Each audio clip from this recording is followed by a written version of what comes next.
Hello, welcome back to the YouTube channel. I am Nick from Australia. Welcome to the Friday Night Football review for round 14 of the NRL. Sorry about that stupid notification. Fuck off, I'm recording a video. Welcome to the Friday Night Football review for round 14 of the NRL. We saw two games tonight. We saw the Panthers defeat the Warriors 18 points to 12. And we just seen a massive upset where the Dragons beat the Eels at Bankwest Stadium 14 points to 12. Also, full credit to both sides, actually. That Eels and Dragons game was a bloody good game to watch. I know it was a wet sort of ground tonight at Bankwest Stadium. Well done to both sides. I thought it was a great game. A lot of people will say, "Oh, the Eels were poor, the Dragons were lucky, referees this, referees that." Look, you know what? Enough of the referees tonight. There was two bad calls. The Dragons no try, where they called a penalty goal right in front, which I thought was a try to Kate Ellis. That should have been allowed. And then the Reed Money no try, which I still think is a no try, but it could be a try. So there's no controversy in my opinion. That was both decisions even each other up in the end. So look, come on, you add it up. If that's a try to Dragons and it's a try to the Eels, Dragons are still leading by 2. So we can talk about that all night if we want to, but we're not going to bother. I'm not going to bother with it. But welcome to the Friday Night Football review. My name is Nick from Australia. Welcome to my channel. If you're new around here, make sure you hit that notification bell. Make sure you hit that subscribe button as well. Share the video to your mates. And hope you enjoyed the video. So let's get into the Friday Night Football review. The first game, the Panthers 18, the Warriors 12. I refuse to talk about the racism comment from those mud-sucking cunts at the Penrith and New Zealand game, those idiots in the crowd. I addressed it in the corner post. I gave my opinion on those idiots, so go and check the corner post out. It came out about probably an hour ago, so go and check the corner post out. I'm not going to address it once in this review because I've had enough of talking about it. But yeah, look, honestly, I'm going to be honest with you. The New Zealand versus Penrith game, I thought it was actually quite boring. I wasn't really happy with the way the game was played. The Panthers had a nice 16-6 lead at half time, and it looked like they were going to go on with the job quite easily. And once again, the Panthers in the second half, they just seem to go asleep, don't they? The Panthers, they it's 2 weeks in a row now where they've gone to sleep in the second half. The first half they were great.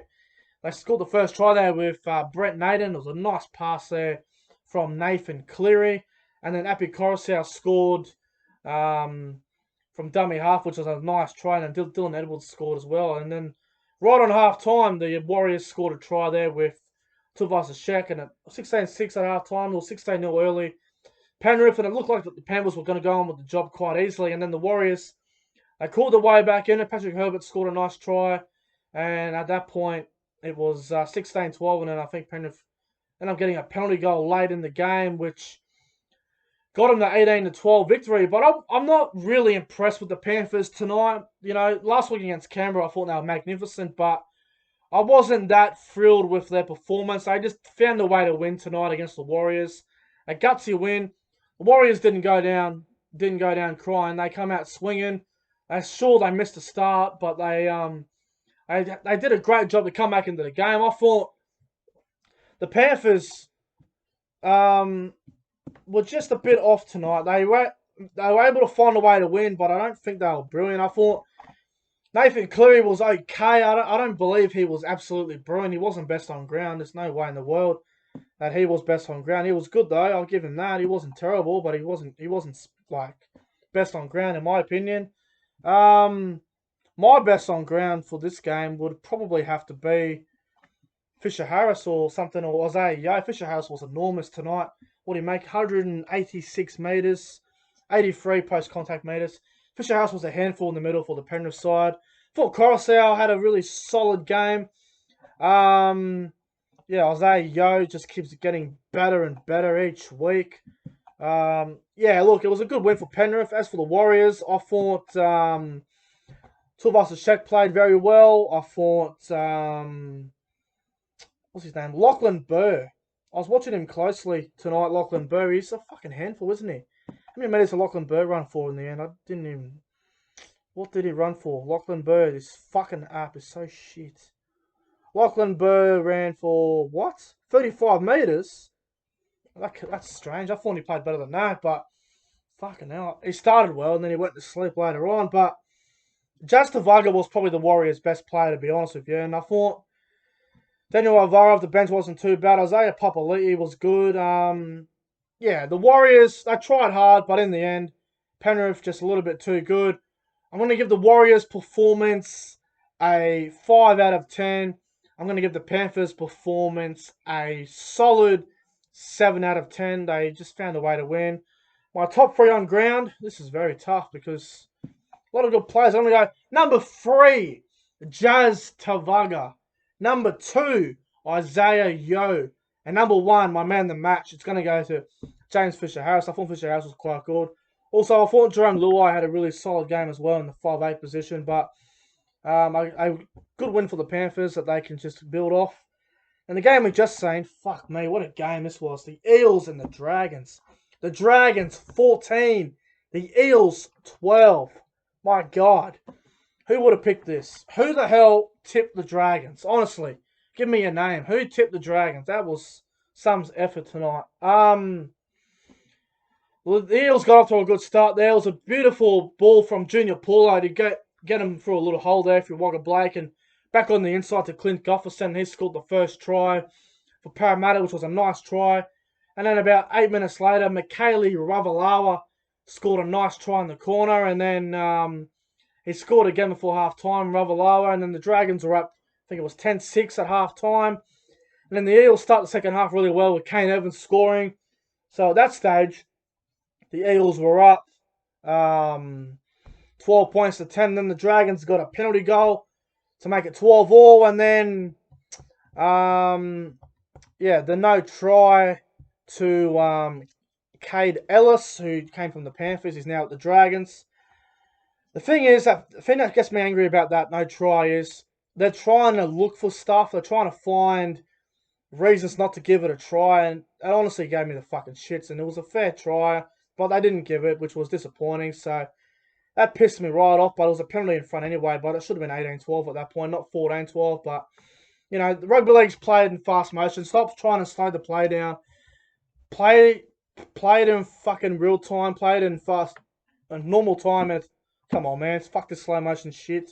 Anyway, so the Dragons took the lead at 14-12. And then the Eels go down the other end. And Reid Marnie almost pulled a fucking Ben Barber of 2011 where he did that front flip on his neck against Newcastle. Reid Marnie did a try. He almost had it, but the ball hit the line. I'm happy for it to be no try because I believe the ball hit the dead ball line unless I can get another camera angle or something that says that he was in the field of play, but I thought he was out personally. I thought the ball was out, but that's just my opinion. It was 50-50. It could have went either way, but the other thing that gets people annoyed is the referee had try on field.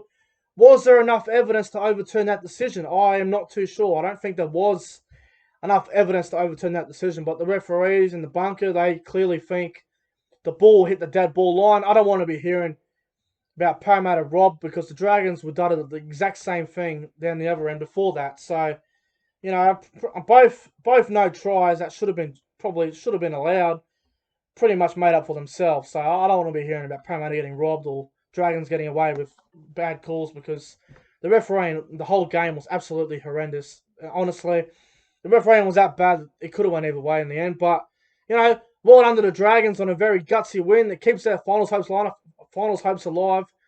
I think they're 2 games out of the 8 now. They need the Sharks to lose to the Titans and they need Souths to lose to the Cowboys to stay with the top 8. Otherwise, they're 3 games out, and I don't think the Dragons play Cronulla or Souths again. I don't think they do. Let me look at the ladder at the moment. So with the Dragons winning, they go up into 11th, and they need the Sharks and the Rabbitohs to lose, and I don't believe the Dragons play either side again, and they want to hope Manly get beat by Manly and the Tigers get beat, which I predicted Manly and the Tigers to both get beaten. So the Dragons will probably stay where they are by the end of the round unless the Tigers get smashed by a lot. But look, it was a great win for the Dragons. It was a great game overall. The Eels don't lose many at Bankwest. It's rare that they get beat there. And were the Eels saving this game, saving everything for next week when they play Melbourne, or was it just a matter of Dragons were the better team? I think the Dragons were the better team. It was a great game to watch. So well done to both sides involved. I thought it was a fantastic game of rugby league on a Friday night. So congratulations to both sides. Well done to the Dragons on a great win. So I'm gonna give the Eels' performance tonight a 5 out of 10. I don't think they were terrible. I really don't. They were just unlucky not to get the win. The Dragons wanted it more tonight, I believe, and I'm going to give the Dragons' performance tonight probably a 7 out of 10. It's probably the best game they've played in weeks, to be honest. So, my top 3 on ground. Now, this was very difficult. There's 3 players for mine that are genuine standouts. So, number 3 is going to go to Zach Lomax. He was outstanding tonight. What a great game from Zach Lomax. Number 2 is going to go to Clint Gufferson. Ran over 300 metres, I believe it was, and then it was absolutely unbelievable. Clint Gufferson was absolutely sensational tonight. And my man of the match, the bloke is so underrated. He goes unnoticed all the time. He is the most underrated, one of the most underrated players in the game. The man of the match tonight, in my opinion, goes to Cameron McGuinness. He was absolutely outstanding.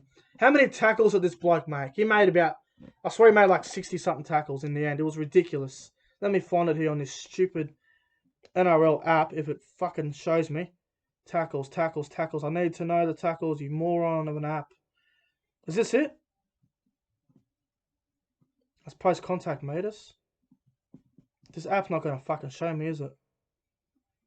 I'm pretty sure it was 60. Yeah, there it is.